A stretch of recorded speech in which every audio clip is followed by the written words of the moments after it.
Hey, yo, it's Guido coming at you with a Tactics Talk. Thanks for tuning in and welcome back. I've got a video here, or a replay actually, from Hans Moleman. Hans Moleman. He's in his Object 705A, Tier 10 Russian heavy tank. He's in a Tier 10 battle. Loaded in here to Tundra, and they spawned into the north side. Now, he sent a message onto the forum and asked, hey, I'm looking for a little help with my Tier 10s here.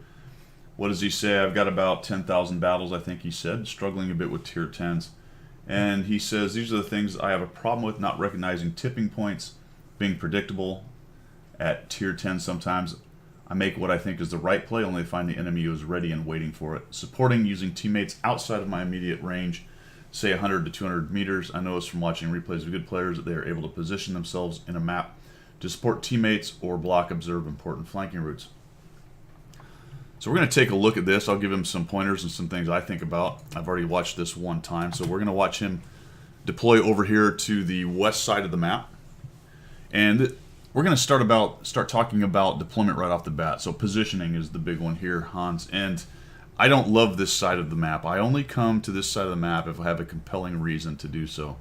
And being one of the Tier 10s in a match that has 2 E100s, 3 IS-7s, and Object... You get my point? There's a lot of armor on this map. Not only is it all Tier 10, it's a lot of armor for Tier 10s. And what you're going to find over here are people who like to play hold down. And while this tank is okay hold down, it's not great hold down in a situation where you've got guys like Super Conquerors, even an IS-7 for that matter, and 110E5s who can reach over that little berm right there and poke you. And they're just going to hit number 2, and they're going to butter through that front armor. And a rear-turreted tank is kind of difficult to work up right there. It's nice for this spot, which is kind of why I think you've posted here, but your team also did not push in. So I think right off the bat, my positioning decision on this map would have been going over to the east and trying to help take the hill so that I could then flex from there and move around the map. So the next thing we're going to do is we're going to back off onto this corner, realizing I believe that, hey, I can't push up in there. That's just suicide. Even though you've got a couple E100s sitting back here. There's one there. There's one over there. And an Object 277 who were unwilling to push up and try to get that spot. You guys are on your back foot over here now. So you switch over here and say, well, let me look for a different spot to fight from. And at this point, with a Badger in front of me, I just push 2 and start trying to punch with my heat right through that upper superstructure. You'll have a chance. It's not a great one. You also struggle a little bit here with the depression on the tank, so watch out for that. You'll notice that this little spot you're using is nice to get hold down, but it actually has a little uptick right there, a little upslope. So you need to actually come a little left.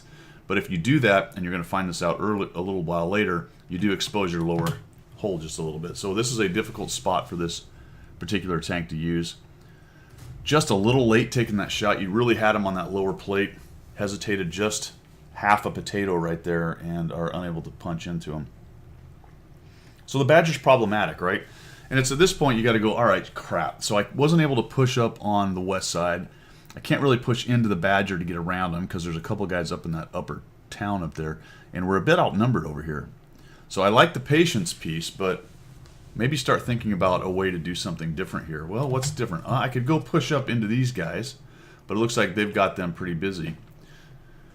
The other option is to try to go back across this way. Now, it would be dangerous to cross over there, come down into that low-lying area, and maybe change your angle over to this way and start popping up over here. See if you can't get some shots into these guys or entice these dudes to come up a little bit more into the backfield there, because as long as they sit there, hold down, you're going to have a very hard time dealing with them. You may also be thinking about right now, all right, I'm kind of just stopping these guys right now. I need my hill fighters up there to win and start folding in on these guys so we can create some different angles with them. Now, like I said, I think you had some shots into that upper superstructure. It is very thick, but I think even with the heat on this thing, what is the pen on this bad boy? 317, which is not amazing, but it's certainly a lot better than 256, which is actually kind of relatively low for a heavy at Tier 10. I'd have dabbed 2 long ago with the heavily armored guys that are hold down that you're facing right here. And once you punch a couple times into the Badger and maybe get a lucky roll in there, he's going to start thinking a lot more about poking up and over on your heat. You know, it's one thing to say, oh, I try to minimize gold, and I feel like it's cheating or it cheapens the game or all that stuff. But if we're talking about how we're going to win this game, dabbing 2 multiple shots ago would have been a huge help, and I think you'd probably have another 2 pens in there by now. Maybe 3, looking at where you shot and who you're shooting. And really, one of the problems with Tier 10 is just this kind of slow grind where people are extremely careful here. If this was a lower tier, I might have actually tried to push up into the heavies that were over there on the west and maybe entice my E100 friends and everybody behind me to follow me, but that would be more of a Tier 8 kind of fight thing. I would have a little bit more, if I had a good armored tier, I might have a little bit more confidence that I could get there without being disintegrated, but pushing up into the super, the 110, and whatever else is over there is not a great idea. And you eventually do win over here. We've gone to 2. See how 2 works? Again, not advocating you run around shooting 2, pressing 2 every single game, but in a situation like that, that's really what you had to do to take these guys down. And so now we've got another decision to make. What do I do with this? I've cleared those 2 out, but I've got a 100, Panzer 7, and a couple guys over here that have killed one of my E100. So what's my best move? Do I go alone up here and kind of futz around with the E100 and the Panzer 7, or do I look over here and go, all right, we've created an overmatch over here. How about I back out of here and I take my hit points over here and I help us push into these 3 and take them down.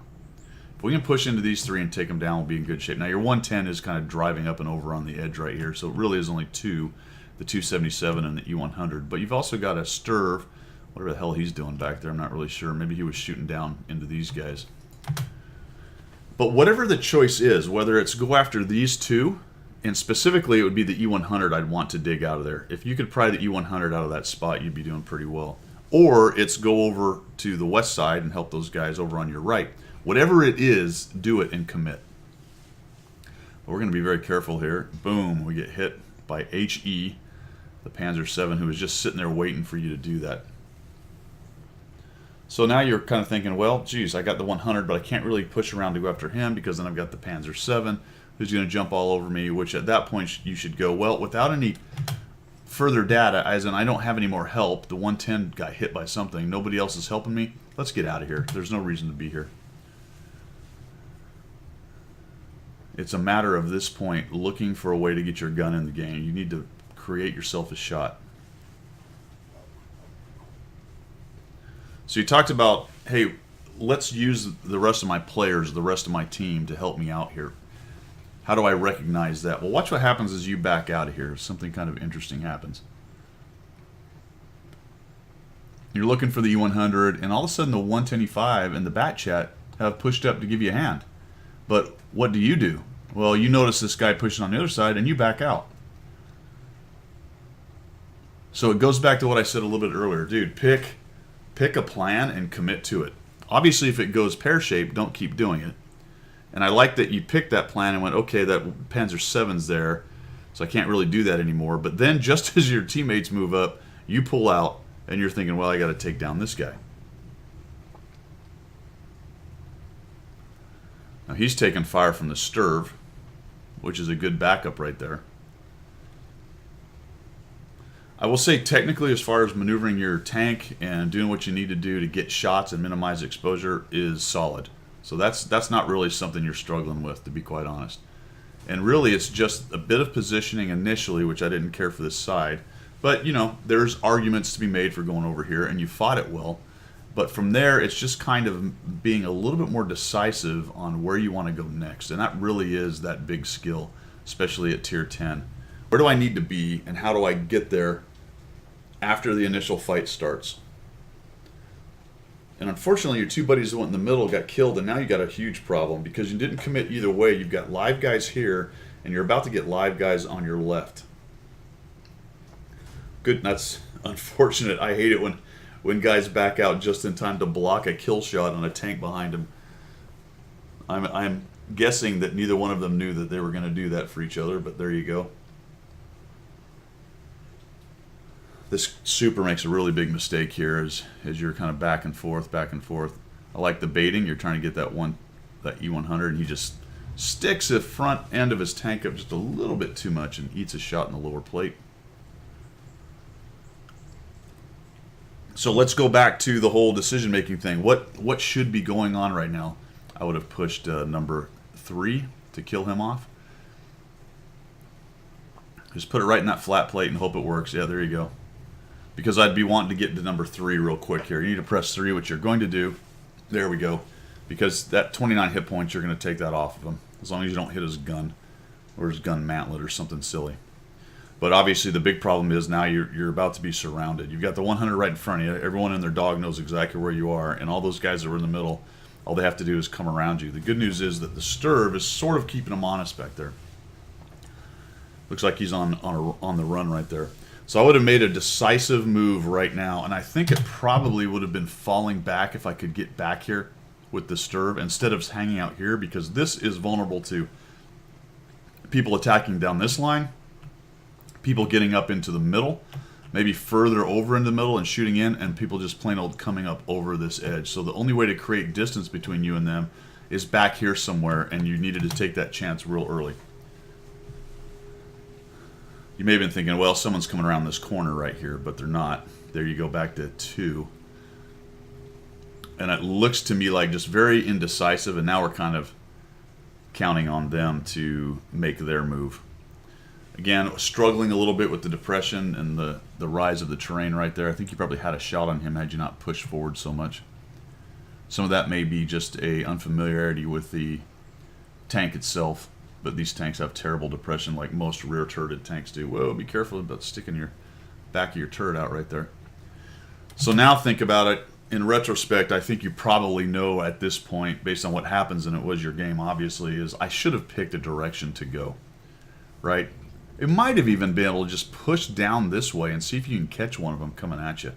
At least you're going to isolate the direction the threat's coming from for a few moments anyway. There is a Sturv back here, so you have a reasonable expectation that he'll do something if they come raging around after you. But you have to know someone's probably coming from this direction. You probably don't want to push into the 110E5. He's going to be hull down, and there's so many of their tanks left that there's probably at least one more of them in this area. Maybe hanging out here, maybe coming up through the flats on this part. But I would suspect there's only one of them coming from this direction, and if you can catch him out here, you might actually get some help from the Sturv and gun him down. And once you clear off one flank, you can then turn and deal with another flank. But hanging out in one spot and rocking back and forth and hoping the enemy makes a mistake, you're pretty well long past that part of the game. Now, you could turtle up in the corner with the Sturv, but of course you'd have had to start moving there much earlier. And at about this point, you're really in trouble because you've given even their slow, heavy tanks a lot of time to get around you and figure out how to attack you from 2 different directions. So the Sturv is obviously spotted. He's doing his best over there. I think you probably start realizing, well, maybe somebody's coming from this way. And there he is. Lots of hit points, unfortunately. Holy cow, now they're on both sides of us. And now you can see it, I'm sure. Well, this is not working out. Now I've got guys on 2 sides of me, and the E100 hasn't even been spotted yet. Not for a while. That looks like he's on the cap. More HE fired by the Panzer 7. There's the E100. He's on the cap. So even from the cap, he had a shot on you. It's just every direction you're in trouble from, and the Sturv goes down. So had you and the Sturv been up there together, you might have had a somewhat of a chance. I mean, they had a lot of hit points left, so you were going to struggle a little bit from the point where there was only 2, you and 3 of them. But overall, what I say, solid mechanics on the tanking, except for a little bit of issue dealing with the low depression on that tank, which may be unfamiliarity. I did not like the initial position, but it wasn't terrible. But the decision-making from there on where you should go and the decisiveness, I think you struggled with, and that really hurt your team's chances in there. And there were a couple spots, like I mentioned, where you needed to make a strong move in one direction or the other. Not YOLO, not, oh my gosh, we're losing and I've got to throw all my hit points away to get one shot in.